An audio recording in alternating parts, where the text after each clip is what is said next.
She was the wife he threw away like yesterday's trash. For 10 years, Emma Cole was told she was nothing more than a pretty but useless accessory for her ambitious husband, Ethan. He mocked her dreams and crushed her spirit, leaving her with nothing but divorce papers and the echoes of his laughter when he left her for a woman with better connections. He thought he'd never see her again. But what happens when, 2 years later, she walks back into his life at the most important event of his career?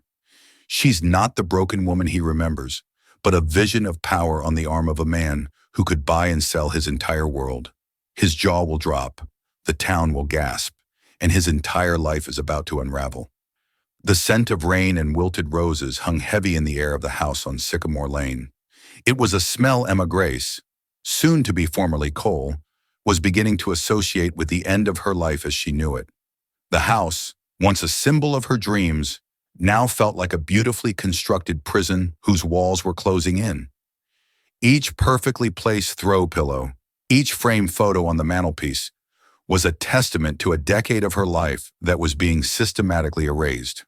Her husband, Ethan Cole, stood by the bay window, his reflection a sharp, imposing silhouette against the gray afternoon.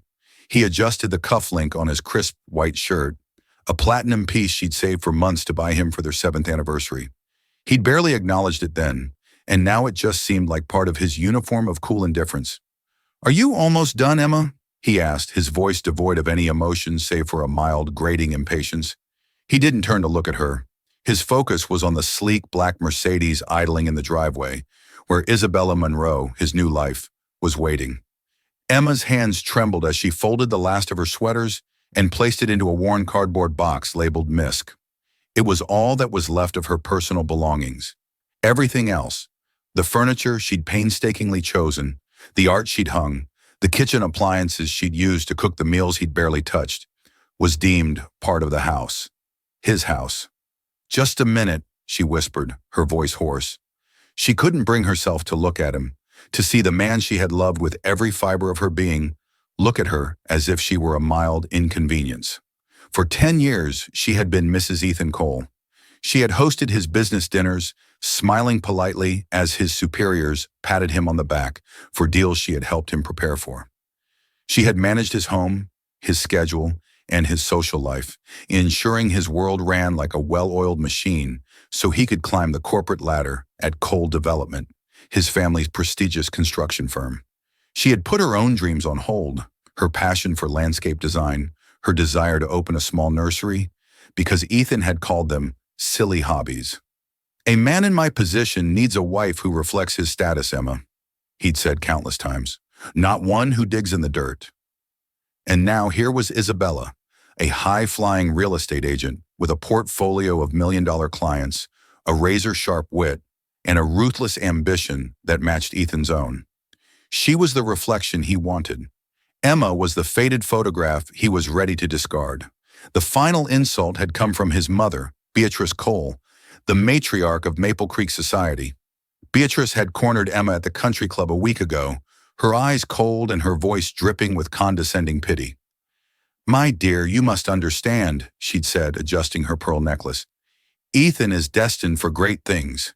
He needs a partner, not a project. You were a sweet girl, but you were never going to be enough for him. It's for the best." The words echoed in Emma's mind as she taped the box shut. A project, a sweet girl, not enough. She finally stood up, her back aching from kneeling on the hardwood floor. She looked around the master bedroom one last time. The king-size bed with its 1,000-thread-count sheets felt impossibly empty. She could almost smell Isabella's expensive perfume, a scent that had been clinging to Ethan's suits for months. "I'm done," she said, her voice a little stronger this time. Ethan turned, his handsome face a mask of polite detachment. "Good. The movers will be here for the rest of your things tomorrow. I've left a check on the kitchen counter. It should be enough for you to get settled somewhere." He made it sound like she was a stray he was benevolently shooing away from his doorstep. The check, she knew, would be just enough to be considered legally fair, but personally insulting. A final severance package for a decade of service. She walked past him, refusing to let the tears that burned behind her eyes fall. Not here. Not in front of him. As she reached the doorway, he spoke again. Emma. She stopped but didn't turn around. Try to make something of yourself, he said, the words laced with a casual cruelty that cut deeper than any shout. It's a tough world out there when you have nothing to offer. That was it. That was the final twist of the knife. She didn't respond. She simply walked down the grand staircase, her hand trailing over the polished banister for the last time. She picked up the check from the granite countertop without looking at the amount, grabbed her handbag and walked out the front door, leaving her keys beside the check. The black Mercedes purred as she walked down the driveway. From the passenger seat, Isabella watched her, a smug, triumphant smile playing on her perfectly glossed lips. She gave a little wave, a gesture of dismissal that was both petty and profound. Emma didn't acknowledge her. She kept walking, her cardboard box clutched to her chest like a shield, until she reached the end of Sycamore Lane. She didn't look back. She couldn't. Behind her was a life of being told she was worthless. Ahead of her was a terrifying, unknown void. And as the first drops of a cold, unforgiving rain began to fall, Emma Grace felt utterly and completely alone. She had nothing, and according to the man she had given her life to, she had nothing to offer. 6 months later, the opulent world of Sycamore Lane felt like a distant, painful dream. Emma's new reality was a cramped, third-floor walk-up apartment above a laundromat that smelled perpetually of damp clothes and bleach. The check Ethan had left her had barely covered the first and last month's rent and a security deposit. Her savings, which she'd painstakingly built from the small allowance Ethan had given her, were dwindling at an alarming rate. Her days were spent working at a local diner, the Corner Spoon, where she poured coffee and served greasy bacon to truckers and tired commuters. Her hands, once soft and manicured, were now calloused and often smelled of onions and disinfectant. The patrons were mostly kind, but the work was grueling and the tips were meager. Every night she'd return to her small apartment, her feet throbbing, and eat a simple meal of soup or toast, staring at the peeling paint on her walls. The hardest part was the loneliness. In Maple Creek, your social standing was tied to your family name and your spouse. As Emma Grace, the former Mrs. Cole, she was a ghost. Old friends crossed the street to avoid her. Invitations stopped coming. She was a social pariah, a reminder of a failed marriage, and no one wanted that kind of bad luck rubbing off on them. Ethan and Isabella, meanwhile, were the town's new power couple, their smiling faces frequently appearing in the society pages of the local newspaper. One Tuesday afternoon, the sky opened up in a torrential downpour. The diner was slow and Emma was wiping down counters when the bell above the door chimed.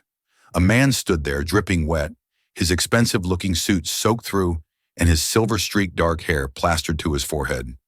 He looked utterly exhausted and out of place. "Are you open?" he asked, his voice a deep, quiet rumble. "Of course," Emma said, offering a small, tired smile. "Come on in. Let me get you a towel." She grabbed a few clean bar towels and handed them to him. He thanked her, his gratitude seeming surprisingly genuine. He took a seat at the counter, water pooling around his worn leather briefcase on the floor. "Car broke down about a mile up the road," he explained, running a towel through his hair. "Phone's dead, and I've been waiting for a tow truck for over an hour. This was the first sign of life I've seen." "That's awful," Emma said sympathetically. "Can I get you some coffee? A hot meal? On the house. You look like you've had a rough day."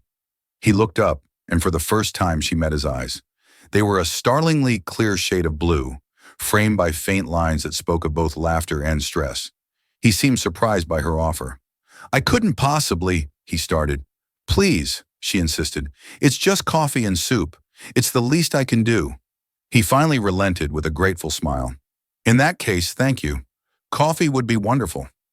As she prepared his coffee and ladled out a bowl of the day's special, a hearty vegetable soup, they fell into easy conversation. He introduced himself as Dominic. He didn't offer a last name, and she didn't ask. He spoke of his travels for work, the frustration of technology failing at the worst possible moments, and the simple, comforting pleasure of a hot meal on a cold day. Emma found herself opening up in a way she hadn't with anyone in months.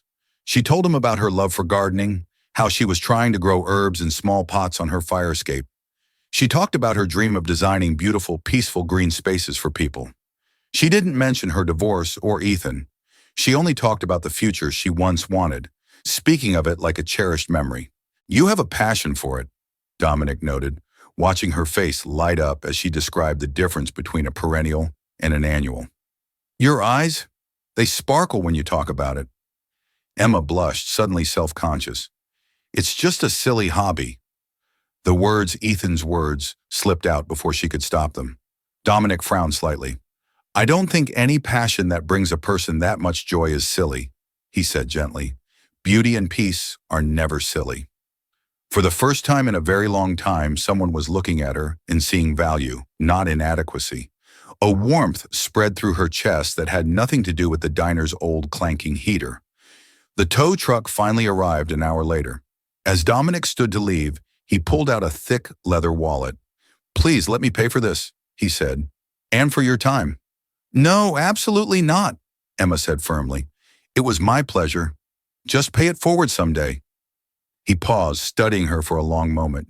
He seemed to be weighing a decision. Finally, he reached into his briefcase and pulled out a simple, elegant business card.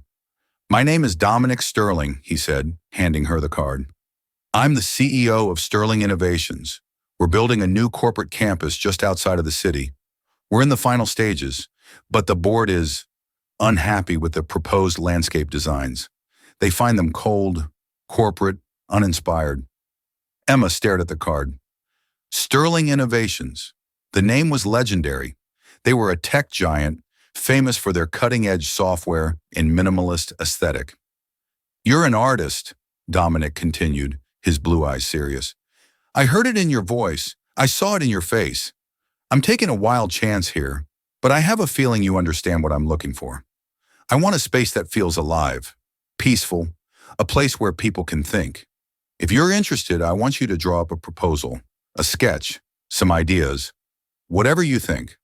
He pointed to the email address on the card. Send it to my personal email.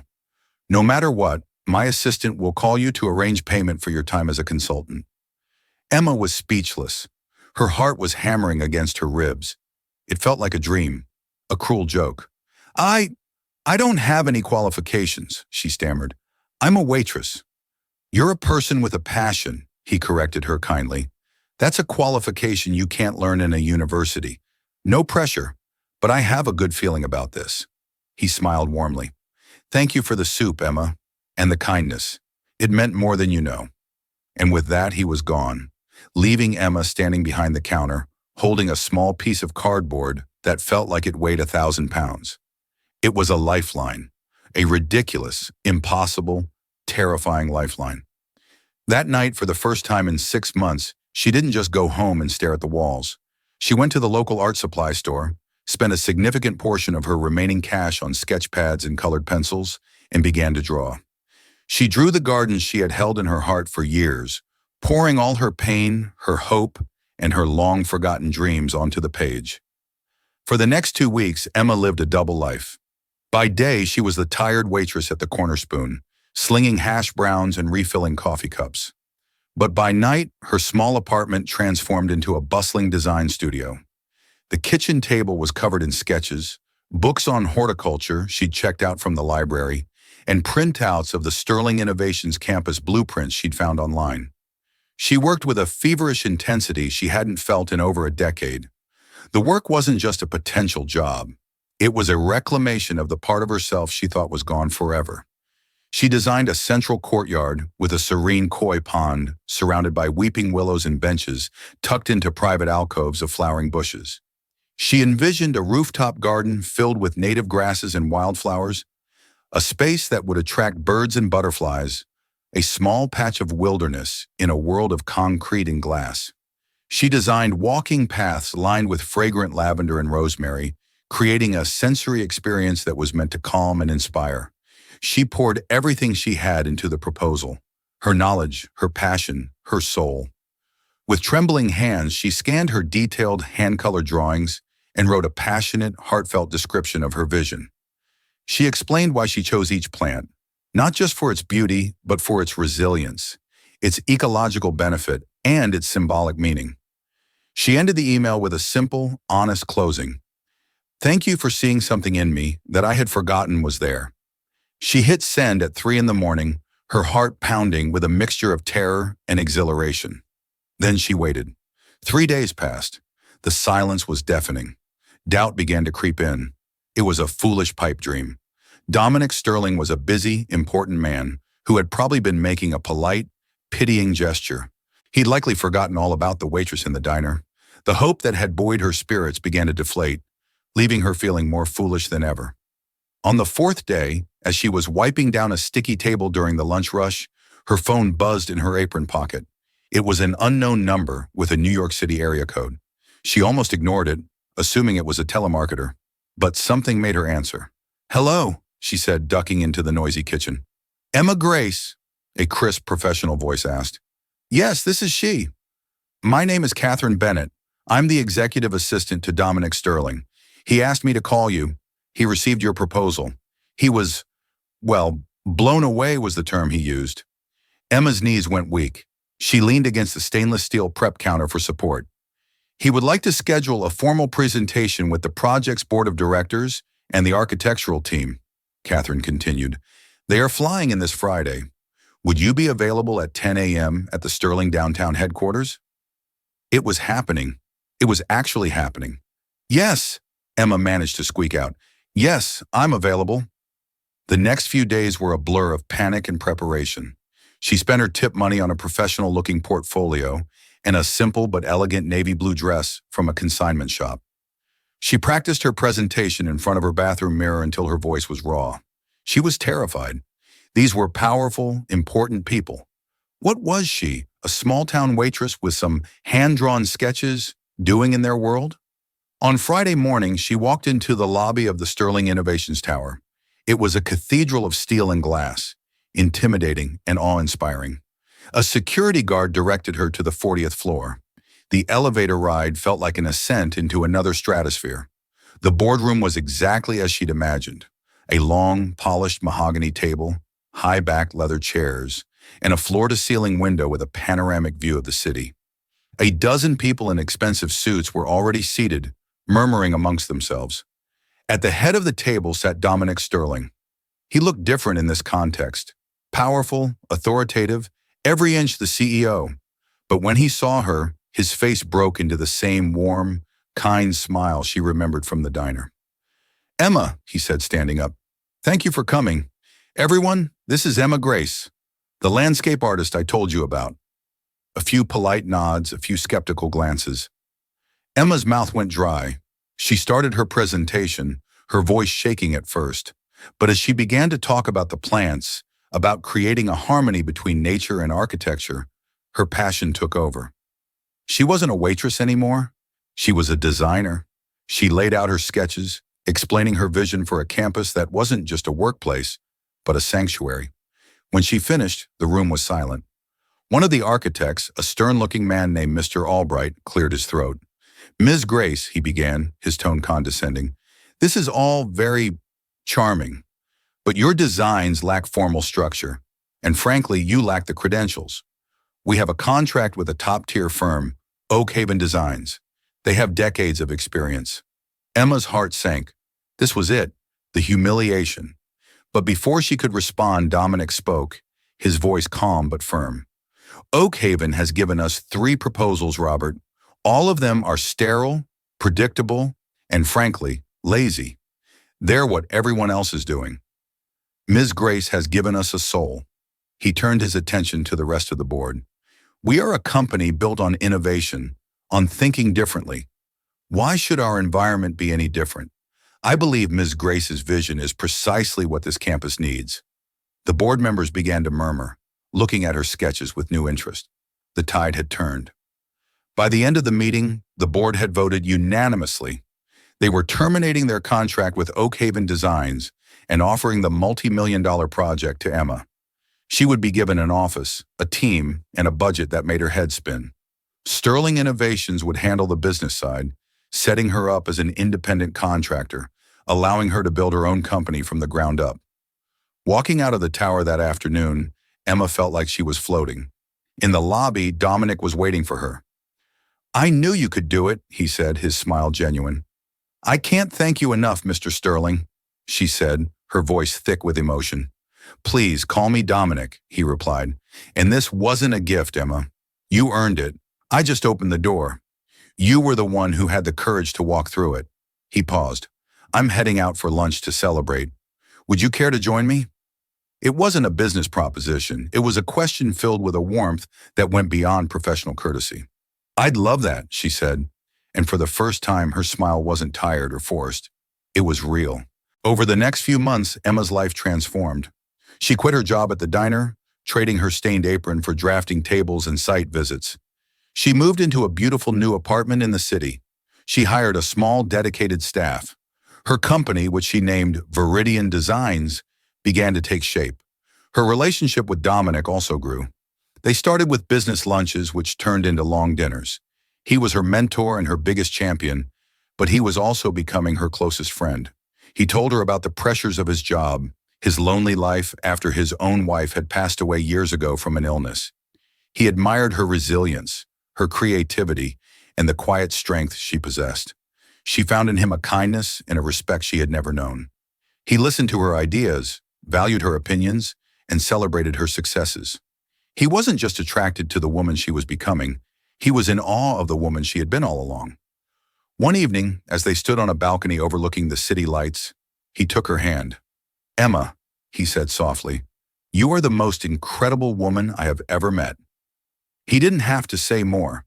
She saw it in his eyes. It was the beginning of a love built not on status or convenience, but on genuine admiration and a deep, soulful connection. Emma Grace was finally, truly starting to bloom. Maple Creek was a town that thrived on gossip. It was its primary currency, traded over coffee at the bakery, in the aisles of the upscale grocery store, and on the pristine greens of the Oakwood Country Club. For 2 years, the official narrative, penned mostly by Beatrice Cole and her circle, was that Emma Grace had simply disappeared, vanished into obscurity after her much-needed divorce from the town's rising star, Ethan Cole. The implication was clear.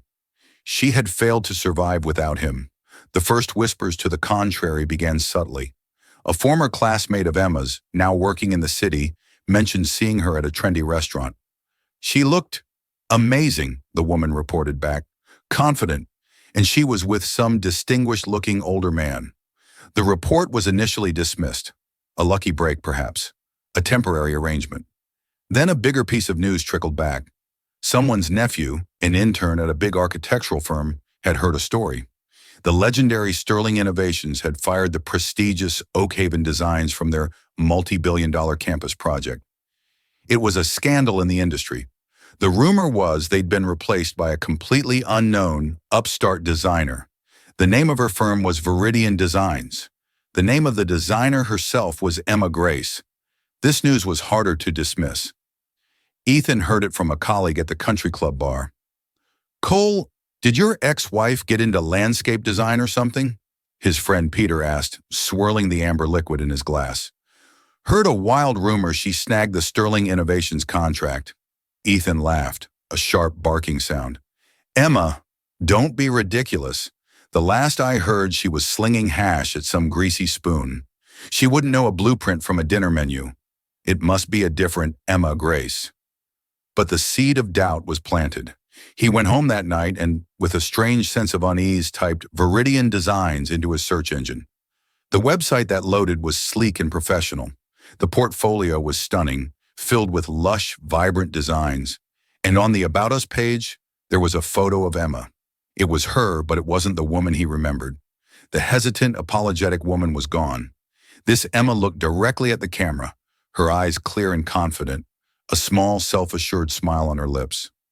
Her bio was short but powerful, describing her philosophy of creating spaces that breathe. It listed the Sterling Innovations campus as her flagship project. A cold, heavy feeling settled in Ethan's stomach. He clicked over to a recent article in a prestigious architecture journal titled "The Visionary Newcomer Revolutionizing Corporate Landscapes." It was a feature piece on Viridian Designs, on Emma. It praised her organic and intuitive approach and her profound understanding of the human need for nature. It mentioned her partnership with Dominic Sterling, describing him not just as a client, but as a key supporter and mentor. There was a photo of them together, standing on the construction site, laughing. They looked natural together, powerful. "What are you looking at?" Isabella's voice cut through the silence. She came up behind him, wrapping her arms around his neck and resting her chin on his shoulder. Her eyes scanned the screen. "Viridian Designs. Oh my God, is that Emma?" Her tone was one of pure, unadulterated shock. "How is that possible? The Sterling contract? That's the biggest project in the state. My firm has been trying to get the commercial real estate listings for that campus for a year." Ethan slammed his laptop shut. "It's a fluke," he snapped, his voice harsher than he intended. "She must have gotten lucky. Probably slept with someone to get the job." The accusation was ugly and instant, his default defense mechanism. The idea that Emma could achieve this on her own merit was something his ego simply could not process. To him, she was, and always would be, the girl who was not enough. But the story wouldn't go away. In fact, it grew. Viridian Designs was a success. Emma was a success. Her name was no longer a forgotten footnote in Maple Creek's history. It was a headline. The true test of the new reality came at a cocktail party hosted by the mayor. Beatrice Cole was holding court, describing Ethan and Isabella's recent trip to Tuscany when a rival socialite, Margaret Shaw, saw her opening. "Beatrice, darling," Margaret said, her voice loud enough for the entire group to hear, "I saw the most marvelous feature on your former daughter-in-law, Emma, in Architectural Digest. Imagine that.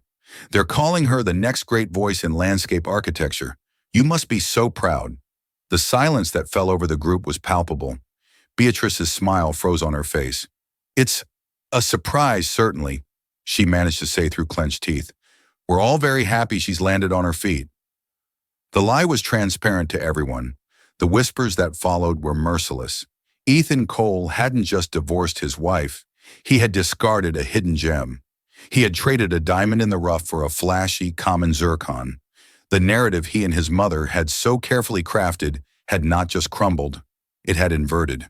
He was no longer the successful man who had freed himself from a deadweight wife. He was the fool who hadn't recognized the treasure he had. For Ethan, the humiliation was a slow-burning fire. Every mention of Emma's name was like a fresh log thrown onto it, and he had a terrible sinking feeling that the biggest blaze was yet to come.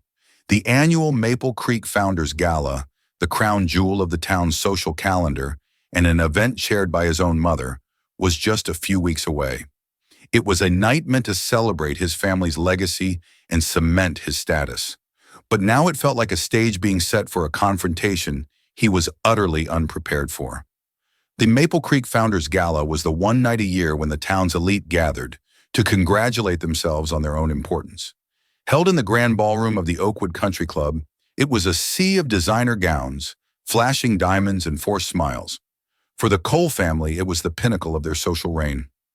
Beatrice Cole, as the gala chairwoman, glided through the room like a queen in her court, while Ethan and Isabella stood by her side, the designated heirs to the throne.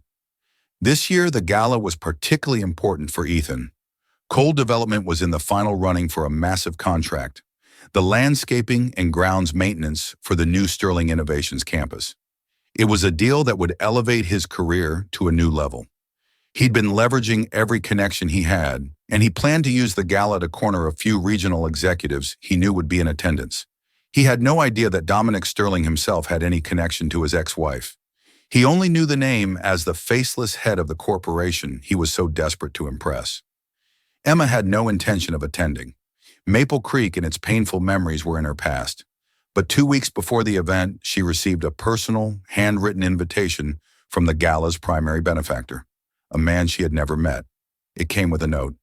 "Ms. Grace, your work on our new campus is a gift not just to our employees, but to the entire region. We would be honored if you would attend the Founders Gala as our special guest. We feel it is time the community properly celebrated its most brilliant new talent." The invitation was signed by Dominic Sterling. When she asked him about it, he simply smiled. "I've been a silent benefactor of that gala's charity for years," he explained. "They're honoring me this year for a recent donation. I think it's time we attended an event together." And besides, he added, his eyes twinkling, I think it's time for you to walk back into that town, not as the woman who left, but as the woman you've become. And so she agreed, not for revenge, but for herself. It was a final step in closing a painful chapter of her life. On the night of the gala, Ethan was feeling confident.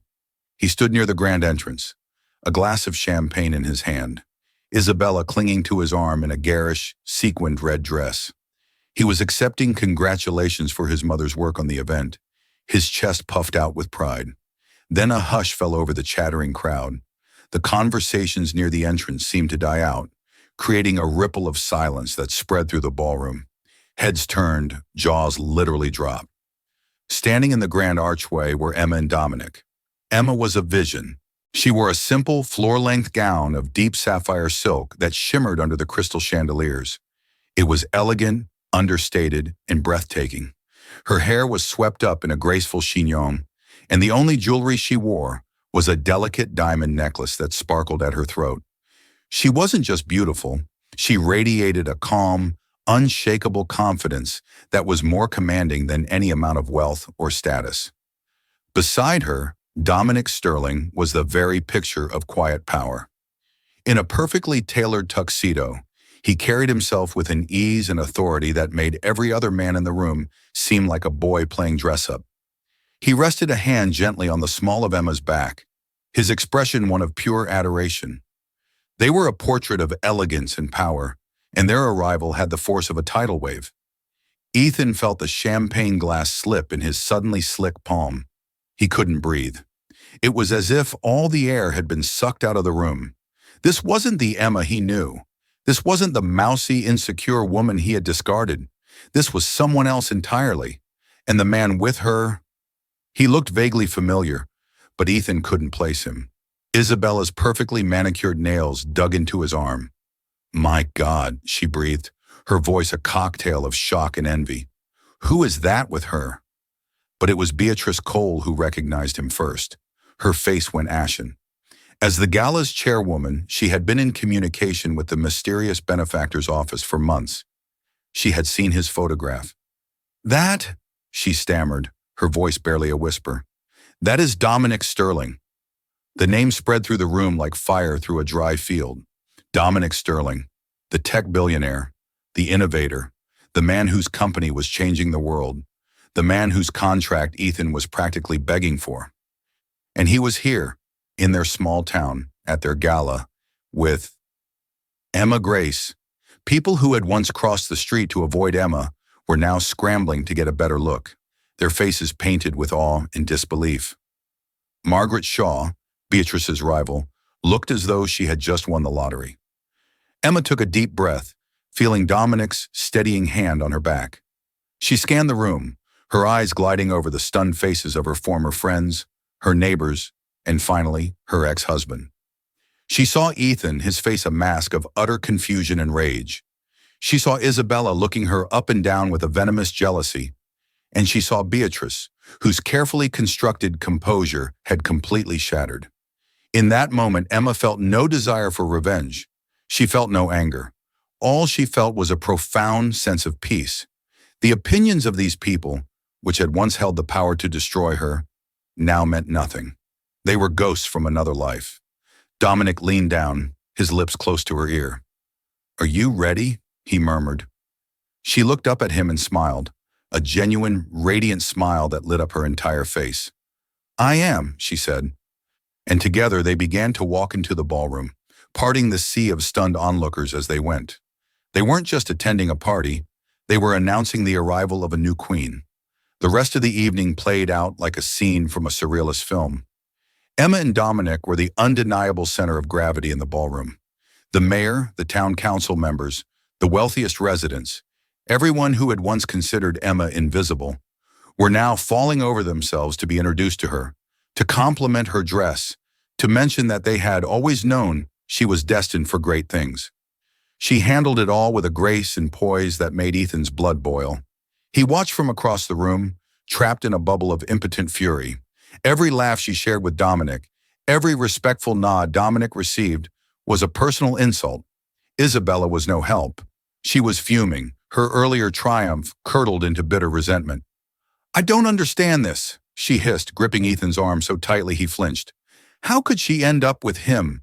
What does he see in her? She was a nobody." "I don't know," Ethan gritted out, his eyes fixed on Emma. He needed to reassert control. He needed to put her back in her place, the place he had assigned to her in his mind. His opportunity came when Dominic was pulled away by the mayor to discuss the details of his foundation's donation. Emma was standing alone for a moment near the French doors that led to the terrace, looking out at the gardens she knew so well. Ethan saw his chance. He strode across the room, his movements stiff with anger. Isabella followed a step behind, her face a thundercloud. "Emma," he said.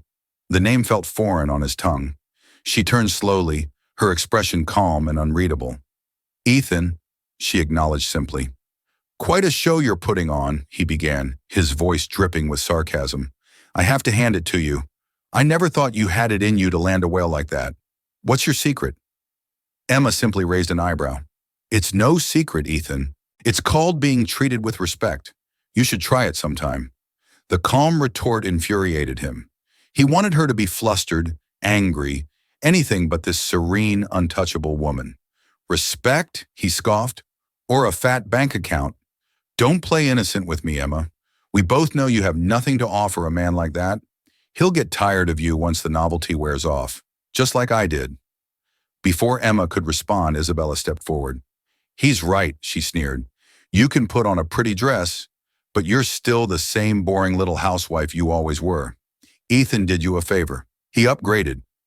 Emma looked from Ethan's twisted face to Isabella's smug one. The pity she felt was overwhelming. They were so trapped in their small, petty world of status and one-upmanship. "The only favor Ethan ever did me," Emma said, her voice quiet but ringing with clarity, "was letting me go. He freed me. And as for what I have to offer, you've both severely underestimated me. But you always did."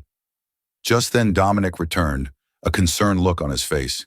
"Is everything all right here?" he asked, placing a protective arm around Emma's waist. Ethan saw his target. He turned to Dominic, extending a hand with a practiced, charming smile that didn't reach his cold eyes. "Mr. Sterling, a pleasure. Ethan Cole, of Cole Development. My ex-wife and I were just catching up." He emphasized the word ex-wife, as if it were a brand of shame. "I must say you have my sympathies. She can be quite a handful." Dominic didn't take his hand. His warm blue eyes turned to ice. "Mr. Cole," he said, his voice dangerously low, "I am aware of who you are, both as Emma's former husband and as the CEO of a company that has been submitting proposals for my new campus." Ethan's smile faltered. He hadn't made the connection. His campus. The campus. "And I can tell you," Dominic continued, his gaze unwavering, "that any man who would speak about a woman of Emma's caliber in such a disgusting manner, let alone the woman who gave him 10 years of her life, is not someone I would ever trust to build a doghouse, let alone the grounds of my global headquarters. You see, I value integrity, loyalty, kindness, qualities you seem to know nothing about." The blood drained from Ethan's face. The contract. It was gone. But Dominic wasn't finished. He turned his attention to the crowd, which had been shamelessly listening in. "I also think it's time for a formal announcement," Dominic said, his voice now booming with authority. "As you know, my company, Sterling Innovations, is building its new campus nearby.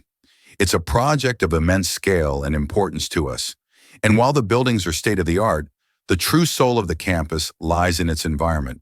The green spaces, the gardens, the places that will inspire the next generation of innovators."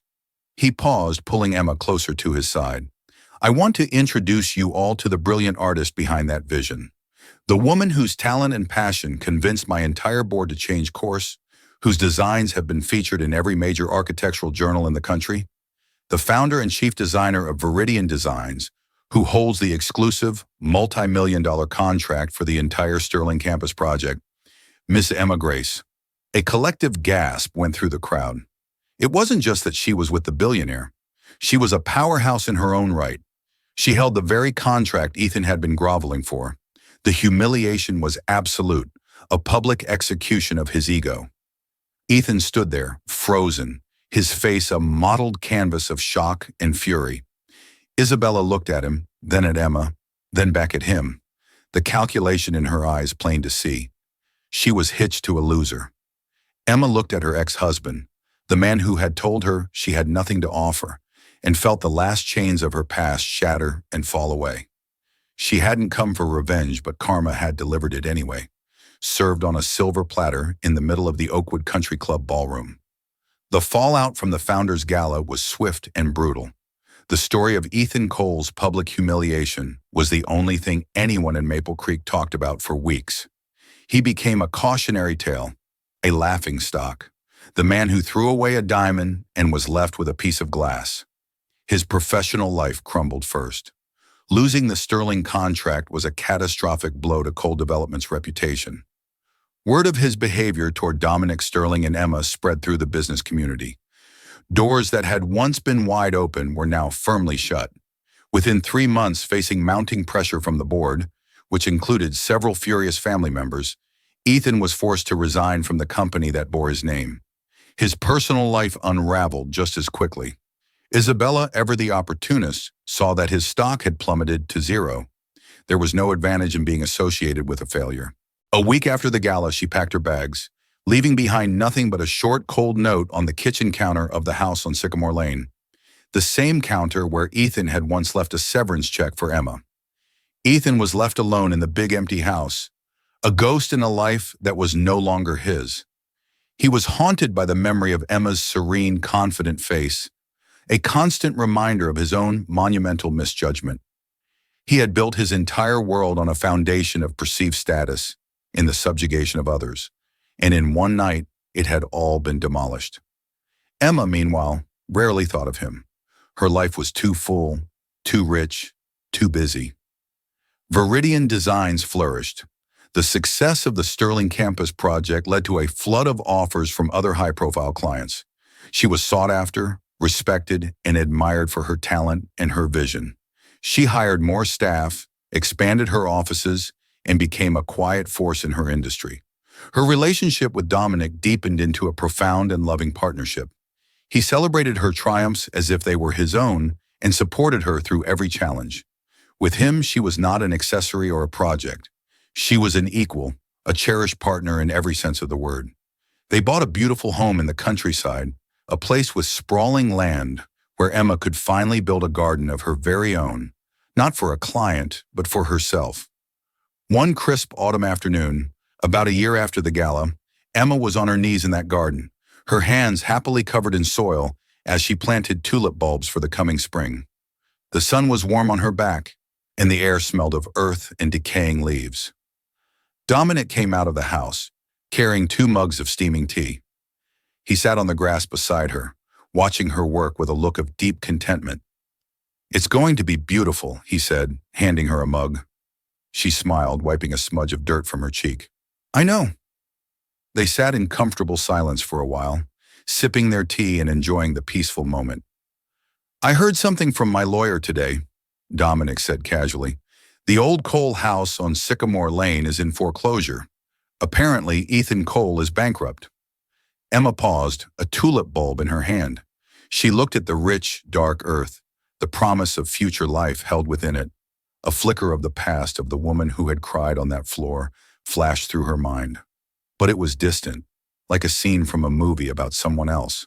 There was no triumph, no satisfaction, just a quiet sense of closure. She had not destroyed him, he had destroyed himself. His world was built on sand, while hers was built on the solid bedrock of her own worth. "That's a shame," she said softly, and she meant it. It was a shame he had been so blind, so cruel. It was a shame he had wasted so much of his life chasing the wrong things. She put the memory away and carefully placed the bulb into the hole she had dug. She covered it with soil, patting it down gently. It was a simple act, but it was everything. Planting, nurturing, growing. It was who she was. It was what she did. Dominic reached out and took her dirt-covered hand, lacing his fingers with hers. "I love you, Emma Grace," he said. She looked at him, her heart overflowing with a love and gratitude so immense it almost hurt. "I love you too, Dominic Sterling." She was no longer the ex-wife. She was a creator, a CEO, a visionary. She was a beloved partner. She was a woman who had found her way out of the darkness and had learned to cultivate her own light. And in her own garden, under the warm autumn sun, she knew with absolute certainty that her life was just beginning to bloom. What an incredible journey of transformation for Emma. From the depths of heartbreak and betrayal, she rose up to build a life that was more beautiful and successful than anyone could have imagined. Her story is a powerful reminder that your worth is never determined by someone else's inability to see it. Did Ethan and Isabella get the ending they deserved? What was your favorite moment of Emma's triumphant return? Let us know all your thoughts in the comments below. We love reading every single one. If you were inspired by this story of strength, resilience, and sweet, sweet karma, please give this video a huge thumbs up and share it with someone who might need a reminder of their own power. And of course, if you want more stories that will make you cheer, gasp, and believe in second chances, make sure you hit that subscribe button and turn on all notifications so you never miss an update from our channel. Thank you for watching.